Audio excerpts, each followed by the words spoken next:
Hey, this good evening. I just got back from Walmart, picked up my order, and I needed a few more things. I needed some bacon, and I got some lunch meat, some bologna, and they've got the best macaroni salad. So I bought some of that. I've got some hot dogs, and I needed some ketchup, and I needed some coffee creamer because I just run out. And about 2 gallons of milk, and I bought a gallon of orange juice. I got some grapes. I got those seedless grapes. I also got some bread and hot dog buns, and then I got the hot dogs. Oh, and I got 2 bars of.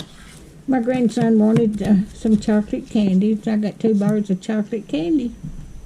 If you like my videos, just like, share, and subscribe, and hit that little bell when you want to be notified when I got another video coming out. Thank y'all so much, and y'all have a great weekend.